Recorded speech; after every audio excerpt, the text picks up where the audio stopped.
Hello everyone, welcome to today's video where I'll be covering game 21 of a First Book of Morphy. We have New York 1857. This time Paul Morphy has the black pieces against Theodore Lichtenhain, and Paul Morphy plays the two knights defense with the black pieces. So let's go ahead and go over to the game, and then I'll go over some of the notes. So we have e4, e5, knight f3, knight c6, d4, e captures d4, bishop c4, knight f6, and then we have e5. So if you remember in the previous video where Paul Morphy had the white pieces, he played this exact opening with white. He pushed e5, and again here black played the wrong move. He played knight to e4, right? And then we have bishop d5, and then after this pretty much black, or actually Morphy played d4, but again the correct move is after knight e4 you play queen to e2, and then the black knight has to sacrifice itself, and then the queen will take. So here, black Morphy does play the right move, strike back in the center with d5. White goes bishop to b5.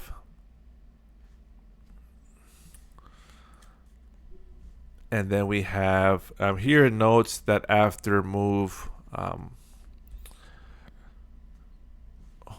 let's continue some more moves. Knight e4, knight captures d4, bishop d7, and knight captures c6. Here it says that the better move was to capture with the bishop, right? After bishop captures on c6 and then black captures with the pawn, that white's knight is well placed because it's putting pressure here on the c6 pawn.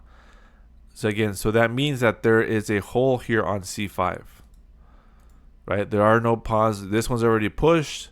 This one already captured here, so there is no, this is pretty much a whole empty square to put your knight on. Again, no pawns will kick that piece out of c5. So again, the author mentions that typical middle game maneuver would be knight to c3, to a4, and then to c5, putting the knight here on this square. And therefore, the knight would be attacking these pieces. Again, if the knight is here, it will be attacking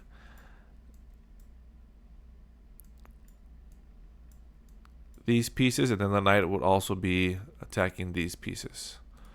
So let's go ahead and continue.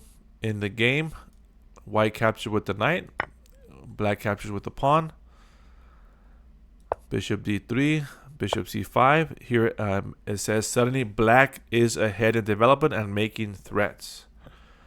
So black has 1, 2, 3 pieces out, and white has 1 piece out. So it's 3 versus 1. Again, white captures the knight, bishop captures on e4, and then before retaking, again, black develops with threats. Queen h4, and the threat is checkmate. So white has to deal with the threat mate check before retreating the bishop. So white goes queen e2, and then black captures the bishop with the pawn. And here, again, here safety is important, right? You have two attackers on your f2 pawn. You have 2 defenders defended by the king and the queen. And again, here the best move is to castle. Just castle, have your rook defended here, and then you can develop your pieces. Maybe you want to take your bishop out, either to this square to counter the bishop, or to this square. Well, here it could be taken. Maybe you want to play knight or bishop out, and then put your rooks in the middle. So here white plays a bishop to e3, and this is a blunder.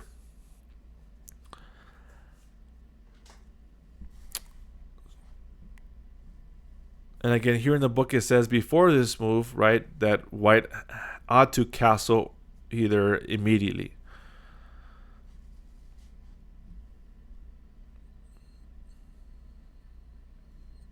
Okay, so now here the book mentions that in reality, because the pawn is pinned, it doesn't really defend the bishop. So if the bishop takes, white must recapture with the queen.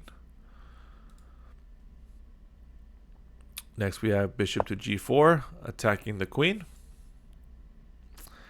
Then we have queen c4. And then here it gives alternative line. If queen d2, then white loses a bit of material with this variation.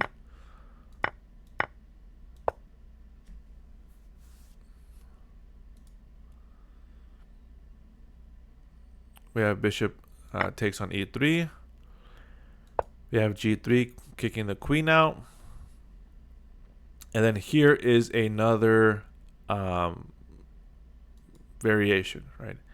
If the queen had gone queen captures c6, then we would have bishop again to d7, queen a8, king e7, g3, bishop captures, king captures, e3, king e1, and queen to b4, c3 blocking, then queen capturing on b2 with a winning position. Okay, so here white tries to kick the black queen out. The queen retreats to d8. And then here we have, again, here the best move in this position would be, again, to get your king to safety, castle, and defend this pawn. But again, here, instead of castling, white captures the bishop. Then we have queen d1, king f2, queen f3, king g1, bishop h3, queen takes on c6 check, king f8, queen captures on a8, and then king e7, and then the queen cannot retreat back to the defense. There's just no way to defend checkmate here on g2. If you develop, there's nothing you can do about it. So here, white resigned. So let's go ahead and quickly recap the game. And again, pretty much white fell behind in development and did not castle at the appropriate time. Now, I have mentioned before that one of the rules from the book was to control the center first and then castle. And again, here it does seem like black has control of the center. And in this case, if you go by the principle, like, hey, I need to control the center first, I mean, how could you justify that, right? If you use process of elimination, you'll get to eventually that, hey, by developing the pieces, it's already too late for me to control the center. So the best move would be to castle. Right? If you play knight to c3, this is still a mating thread. You still have to deal with the mating thread. So controlling the center goes out the window when your opponent is threatening checkmate. Right? So now you just have to find a way how to defend checkmate, right? There's two ways: castling, which defends the pawn. And again, the pawn will be defended twice by the rook and the king. And the second, I'm not sure it's the second best move, but it's either queen f3 or queen e2, right? And again, here white chose queen e2. So here's where white made a mistake, and the best move in this position was to castle. So here is where white lost the game. All right, so let me know what you thought of this video about this game, and I will see you all in the next video.